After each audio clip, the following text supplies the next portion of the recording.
air missions were flown. Countless bombs were dropped. Unquantifiable costs, financial and in human lives, were incurred. And we may just be at the beginning.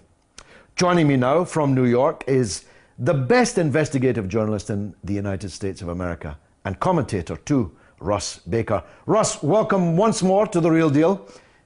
Thanks, George. Great to be here. Now, Russ, your forces stayed out of all this wisely, although most of the weaponry carries, of course, the ubiquitous stars and stripes. The Libyan regime carried out an extraordinary clandestine lobbying operation, it turns out, in the US, trying to persuade the Democratic Party and the president to oppose the NATO action. Now, how has it all gone down? How has it been playing out in the American media? Well, speaking for myself, I, like you, had my problems with Gaddafi, and when I first heard about an uprising, I was excited about it, and I understood the notion of a humanitarian intervention in case there was a slaughter. But as time passed, I began thinking about this and digging in, and on our website, WhoWhatWhy.com, now for several months, we've been publishing pieces, scrutinizing very carefully what's going on there. Here are some thoughts. Basically, the initial claim that NATO was going in there to protect Libyans seems to be untrue.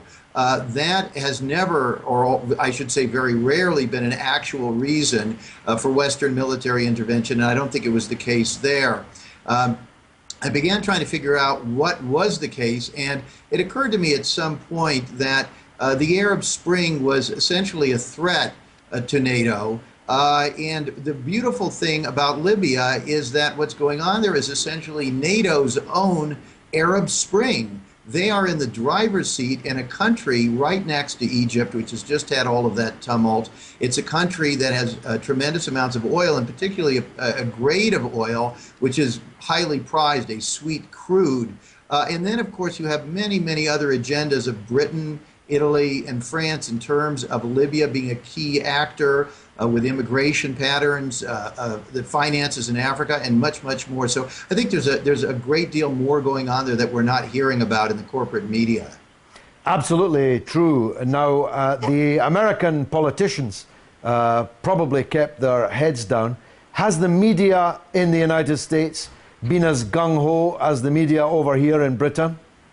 It's been absolutely disgraceful, George. As bad as it was with Iraq or any of these other things, it's almost as if we can never learn a lesson. And I think this is really what is fundamentally unreformable about the media in this country. It's why I started WhoWhatWhy.com, which, as you know, is a nonprofit. We don't take corporate money. We don't take advertising. Our contention is that basically it becomes impossible for the media to actually investigate these things. They've got to just take things at face value. But all you've got to do is look at the stories that came out. Very early on, they started putting out these stories that cast Gaddafi in a terrible light. For example, claiming that he was encouraging his troops to commit mass rape, supplying them with Viagra, and even more ridiculously with condoms. And as you know, on WhoWhatWhy.com, we started looking at that early on. We said it didn't make any sense. There was no evidence of that, but it was very, very powerful. And newspapers and electronic media in the United States and Britain and throughout the world just lapped that story right up. They then started coming out with new stuff claiming that Gaddafi had personally ordered the Lockerbie bombing. The man who said that he had the evidence, a former minister of Gaddafi's, said he would be producing it imminently. He never did. The press never followed up on any of that. There was also a race issue. I don't know how well known in the United States this is, but there's ample evidence of the lynching, literally the lynching of black Libyans, and indeed some black migrant workers in Libya, by these so-called rebels, on the principle that if they're black, well, they might well be mercenaries that Gaddafi has hired from one African country or another. Well, that's right. And of course, that's a remarkable irony since Obama is getting essentially favorable press on this, first African-American president. That issue should be front and center because these are Libyan citizens, and it is a case of extreme racism and terror against their own people. That story should be covered. Now, another flicker was only a flicker in the Pentagon's purview was that there was a flicker of Al-Qaeda about the Libyan rebels. It could well be that we've given all these guns and given all these billions now and become the Air Force for the same sort of chaps that we helped into power in Afghanistan. Well, that's right. And in fact, what's very interesting are the indications of both NATO knowing that these elements are significant in the rebel forces, that Gaddafi actually was very much a friend of the West, particularly in recent years, in holding the line against that kind of fundamentalism. And also very interesting, for example, General Hifter, who was brought in to try to solidify these forces, as we report on WhoWhatWhy.com, that he had previously spent 20 years living in the United States, just down the road from CIA headquarters in Langley, Virginia, with no visible means of income throughout those years. So they'd been in there very, very early, just as they were in on the ground in creating Al-Qaeda back in the 80s. Now, I'm a regular reader, thanks to you sending me the links of your website. I must say, and I described you at the beginning, and I'm not exaggerating, you are the best investigative journalist now working in America, although that's not quite the compliment it once would have been, because there are not that many, but you're by far the best. Tell us how people can follow you on that website. Well, it's WhoWhatWhy.com. We're also on Twitter, WhoWhatWhy. And we are working very, very hard to build our team. As you'll see, my byline is on a lot of stories. We're working hard to expand our team, get more people working on stories. We want to be, we want Britain and we want the world very much to be part of our audience. We'd love to hear story ideas from you. You can contact us via the site. If you like what we're doing, you can go to WhoWhatWhy.com and click on the donate button at the top right and become part of making our work possible.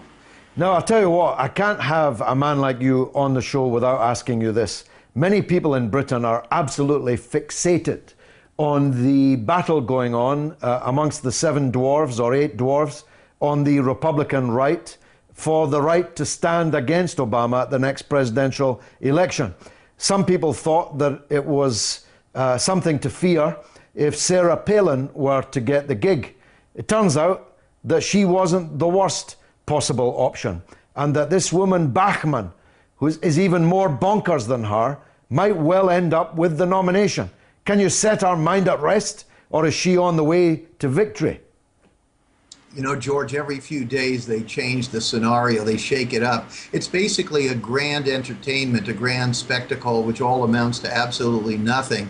They are now saying that Bachmann's on her way down, Romney's on his way down, and the new one is this Rick Perry, who is a follow-up on George Bush as another governor of Texas. Another governor of Texas, my God. Yeah, yeah. But you know, the thing, George, and I focus on this at WhoWhatWhy.com and definitely in my book, Family of Secrets, which you and I have discussed, a history of the Bush presidency, the real story of how power works in the United States, in Britain, and everywhere is that a lot of decisions are determined behind closed doors. They have nothing to do with elections. What they do is they give us these spectacles and all of these crazy people. It's all terribly entertaining. All of our energies are focused on that. And as soon as the election is over, we stop paying attention, which is exactly when we should be looking. I really see these things as deliberate distractions of almost no consequence. Okay, Russ, we'll talk again, I'm sure. Thanks for that. I'll be coming back to Libya and other matters.